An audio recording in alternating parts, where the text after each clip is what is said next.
Oi, pessoal, tudo bem? Eu sou Maria Clara, mediadora de História do Polo de Madureira. E na aula de hoje, nós vamos falar sobre a colonização da América Portuguesa a partir do século XVIII. Essa aula foi inicialmente gravada por mim e pelo mediador Rafael em 2020 e foi atualizada agora em 2021.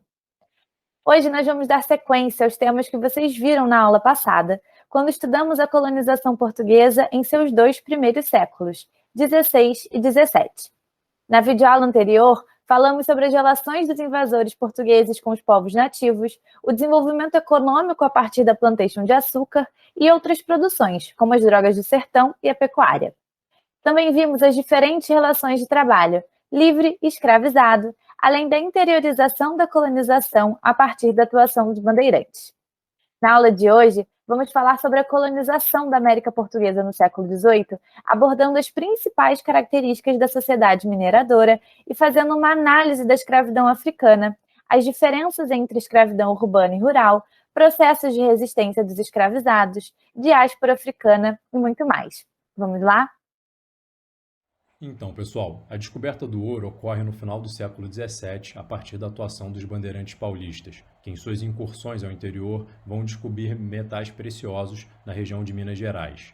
No início do século XVIII, nós vamos ter um grande afluxo de pessoas para esse local, gerando conflitos com os bandeirantes paulistas, sendo o mais famoso a Guerra dos Emboabas.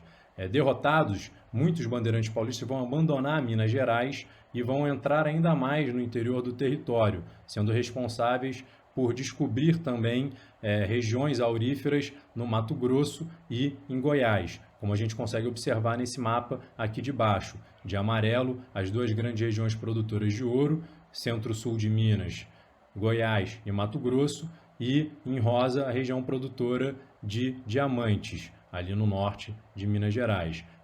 A atividade mineradora ela era um direito real, né? Ou seja, era direito do rei explorar os minérios no território brasileiro. Porém, a sua exploração se dava de forma privada. O rei concedia a exploração para particulares. Para isso, foi montada uma grande estrutura administrativa, onde nós tínhamos o Conselho Ultramarino em Lisboa, dando os direcionamentos da política das minas, a Intendência das Minas, responsável por autorizar, e legalizar os exploradores, e as casas de fundição, que eram instituições responsáveis pela cobrança do imposto, do quinto, a partir da fundição do ouro e da sua formação em barras e com selo real, ou seja, era a legalização do ouro já mediante o pagamento dos impostos. Então a gente vê que a fiscalização, a questão dos tributos, dos impostos,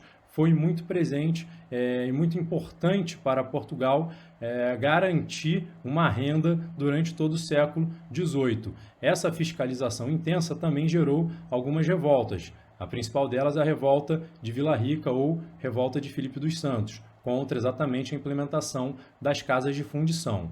Agora, a atividade mineradora ela vai gerar diversas transformações na colônia. A gente pode citar primeiro uma transformação demográfica, com o aumento da população, uma grande imigração portuguesa para o Brasil, assim como um maior fluxo de escravos, Então, a população escrava era a maior da região de Minas, que também foi uma das maiores regiões, uma das regiões com maior número de alforrias, de liberdade para os escravos, já que a gente tinha diversas possibilidades dentro dessa sociedade mineradora, uma sociedade marcada pela urbanização, como a gente consegue ver nessa imagem do Rugendas maior, aqui lá ao fundo a cidade de Vila Rica, Então a mineração ela vai gerar um crescimento dos centros urbanos e também de todos os setores que são necessários para esses centros, então comércio, serviços, tudo isso vai se desenvolver também, e a mineração, um grande fluxo de dinheiro, de capital, na região de Minas, vai também promover investimentos na área cultural e artística, onde a gente destaca o desenvolvimento do estilo barroco mineiro, onde a gente tem um grande expoente, o Aleijadinho, onde a gente consegue ver aqui nessa imagem uma obra sua. Além dessas transformações já citadas, nós podemos falar dos impactos econômicos da mineração na colônia brasileira. Primeiro, uma certa inflação, né? Logo na descoberta, inflação, um aumento geral de preços, um problema de mão de obra também, já que todo o fluxo estava sendo direcionado para a região de Minas. A gente vai ter um deslocamento do eixo econômico, saindo do Nordeste e vindo para a região Sudeste, né? A região de Minas ela vai ser também responsável por uma integração dos mercados coloniais, como a gente consegue ver nessa imagem aqui. Então a gente vê que a região de Minas ela realmente é um centro agregador, né, das diferentes rotas aqui coloniais. Temos desde lá do sul, né, até lá do Nordeste, passando aqui pelo Rio de Janeiro, envolvendo Europa e África. E também a atividade mineradora ela vai provocar uma expansão de outras atividades econômicas, como a agricultura e a pecuária para o próprio abastecimento da região de Minas, e a atuação dos tropeiros, né? Esses viajantes, esses comerciantes que foram responsáveis por abastecer as regiões de Minas, né? Das minas. Agora, pessoal, a mineração ela também expõe uma outra característica da colonização portuguesa na América, que foi a escravidão africana, que desde o início do século XVII se consolidou como a principal mão de obra aqui na América portuguesa, né?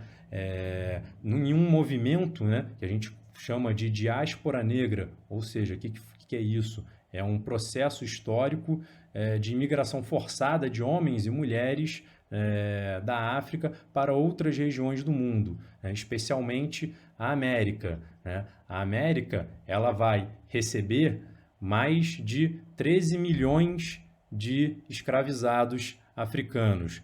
O Brasil vai receber por volta de 5 milhões de escravizados, né? Esse mapa que está animado aí, passando agora para vocês, ele representa, cada pontinho desses representa um navio negreiro que saiu da África e veio para as Américas, para a gente poder ver a evolução, né, desse comércio transatlântico ao longo de todo o século XVIII. E esses escravos eles vinham de diferentes regiões da África, né?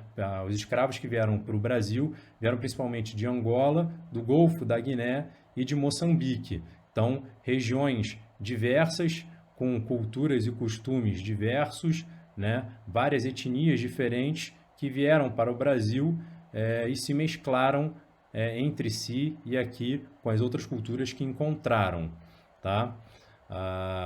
Essa escravidão, né, esse grosso, esses 5 milhões de negros africanos que vieram para cá, eles se inseriam em uma escravidão urbana ou rural, né? Urbana, fazendo serviço, trabalhando em setores de serviços, de comércio, ou como negros de ganho, né?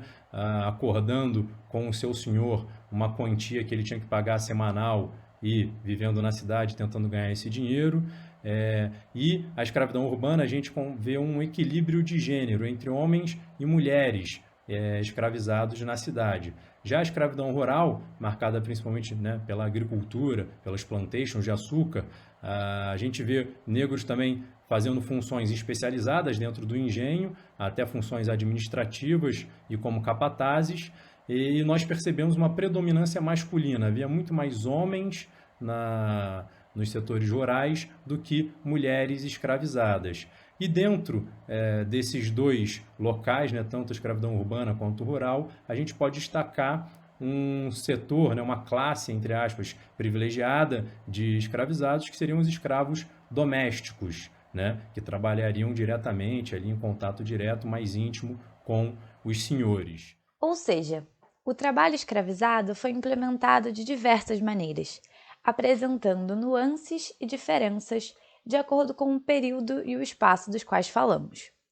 As funções na área rural, marcadas pelos trabalhos na lavoura e na monocultura, estiveram presentes em diversas áreas do território colonial português, desde a plantação de cana-de-açúcar e produção de açúcar no litoral, ainda nos primeiros séculos da colonização, até plantações de outros produtos, como o tabaco e o algodão.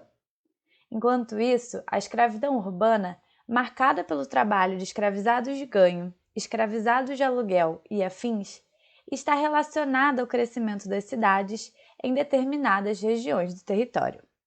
Podemos citar, por exemplo, uma grande quantidade de escravizados trabalhando nas ruas do Rio de Janeiro, então capital do Brasil, já durante o século XVIII. Oi, pessoal! Eu voltei aqui porque, escutando o Rafael falar sobre as diferenças entre escravidão urbana e escravidão rural, lembrei de um livro muito interessante que eu li recentemente. Chama Um Defeito de Cor, da escritora Ana Maria Gonçalves. O interessante desse livro é que, apesar de ser uma obra ficcional, ele conta com uma vasta pesquisa histórica por parte da autora. A personagem principal se chama Querinde. Ela nasceu em 1810, em Savalu, no reino de Daomé, em África. Querinde foi capturada ainda criança, trazida ao Brasil e vendida como escravizada. O livro, que é todo contado na primeira pessoa pela própria personagem, traz narrativas de muita dor, mas também de muita resistência. O que eu quero chamar a atenção é para o fato de que, na trajetória da personagem, 3 ambientes distintos marcam bem as diferenças entre escravidão rural e escravidão urbana. Além disso, fala também sobre o trabalho doméstico de alguns escravizados, que eram escolhidos para desempenhar funções dentro das casas. Quando criança, Querinde é levada para trabalhar na casa grande, servindo de companhia para a filha dos senhores. Quando fica mais velha, é obrigada a trabalhar na lavoura, e quando a fazenda em que vivia é vendida, todos se mudam para a cidade, onde a personagem começa a trabalhar como negra de ganho, uma das funções que o Rafael acabou de mencionar. Eu vou apresentar para vocês um trecho do livro que descreve bem uma das formas como essa função, muito comumente desempenhada pelas mulheres negras escravizadas na cidade, acontecia. O livro diz assim: assim, a Ana Filipa me colocou na rua como escrava de ganho, a quase 700 réis por semana, dinheiro que eu tinha que pagar a ela aos domingos. Como escrava de ganho, eu poderia sobreviver do que quisesse, poderia escolher meu trabalho e ficaria com o dinheiro que ganhasse acima da quantia pedida por ela. Muitos escravos viviam nessas condições, exercendo as mais diferentes atividades, e muitos senhores viviam do dinheiro que eles levavam para casa, principalmente senhoras viúvas, que não sabiam tocar a propriedade deixada pelo falecido e que se desfaziam dos negócios, mas conservavam os escravos, que colocavam na rua a ganho. Ou seja, essas pessoas escravizadas, que eram colocadas por seus senhores para trabalhar nas ruas das cidades, no comércio, deveriam pagar uma quantia fixa para esses senhores, mas poderiam ficar com excedente. Essa possibilidade fez com que mulheres e homens escravizados conseguissem guardar certas quantias para a compra de sua alforria. Existiam, inclusive, associações que auxiliavam nesse processo, funcionando a partir de poupanças e empréstimos.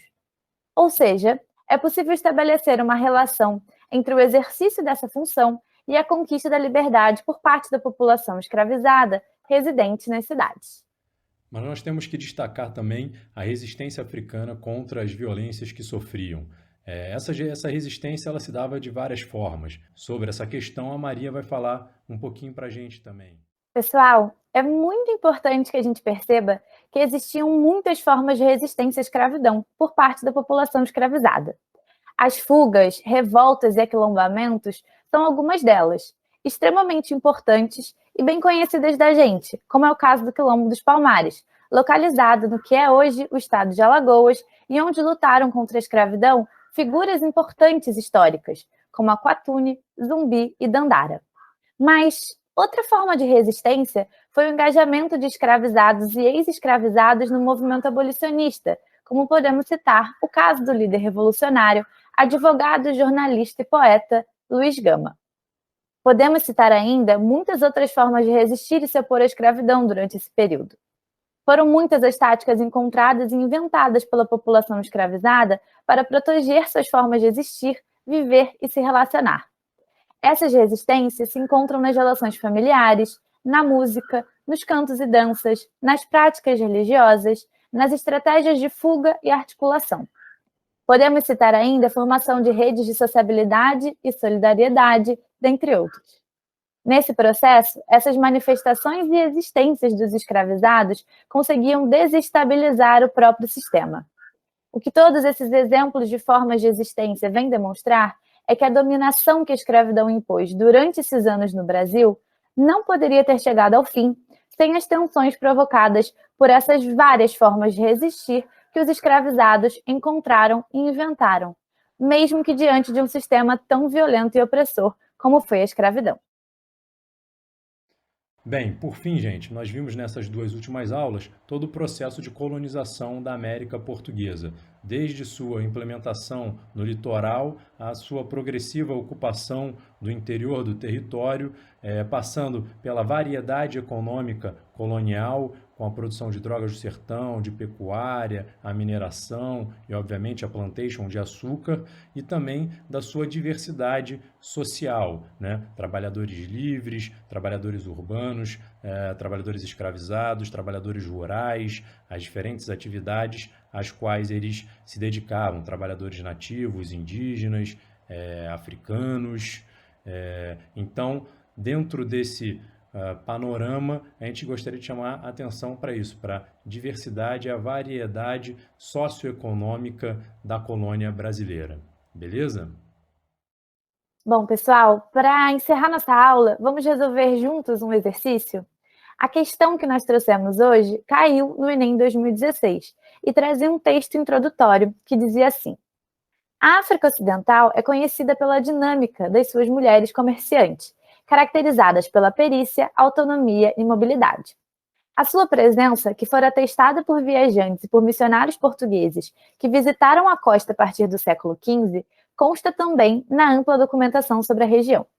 A literatura é rica em referências às grandes mulheres, como as vendedoras ambulantes, cujo jeito para o negócio, bem como autonomia e mobilidade, é tão típico da região.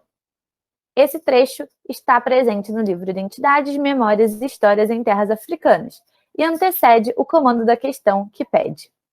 A abordagem realizada pelo autor sobre a vida social da África Ocidental pode ser relacionada a uma característica marcante das cidades no Brasil escravista nos séculos XVIII e XIX, que se observa pela, letra A, restrição à realização do comércio ambulante por africanos escravizados e seus descendentes, letra B, convivência entre homens e mulheres livres de diversas origens no pequeno comércio, letra C, presença de mulheres negras no comércio de rua de diversos produtos e alimentos, letra D, dissolução dos hábitos culturais trazidos do continente de origem dos escravizados, letra E, entrada de imigrantes portugueses nas atividades ligadas ao pequeno comércio urbano. Então, se você quer um tempinho para pensar, pausa esse vídeo ou então continua aqui comigo. Vamos pensar, o que a questão está pedindo? Ela quer que a gente faça uma relação entre o comércio praticado pelas vendedoras ambulantes, ou seja, pelas mulheres em África, com alguma característica marcante das cidades no Brasil escravista nos séculos XVIII e XIX. A alternativa A diz que essa relação está presente na restrição à realização do comércio ambulante por africanos escravizados e seus descendentes. É uma alternativa incorreta, porque, ao contrário, né, os africanos escravizados, especialmente as mulheres, eles estavam muito presentes na vida das cidades praticando esse comércio. Eles participaram intensamente desse comércio ambulante e não foram restritos a ele. Então, a alternativa A está incorreta. Vamos à alternativa B. Convivência entre homens e mulheres livres de diversas origens no pequeno comércio. A alternativa B também está incorreta, porque essa convivência, né, ela não permite que a gente faça uma relação entre a atuação das mulheres na África Ocidental e o Brasil, que é o solicitado pelo comando da questão. Na verdade, a questão está querendo, né, que a gente faça uma associação, né, ao Brasil escravista, onde eram as mulheres escravizadas que participavam como negras de ganho desse comércio nas cidades. A gente falou sobre isso mais cedo na aula. Então, a alternativa correta é a alternativa C, ou seja, a presença de mulheres negras no comércio de rua de diversos produtos e alimentos. Essa é a alternativa correta. Mas vamos ver, então, por que a D e a E estão incorretas?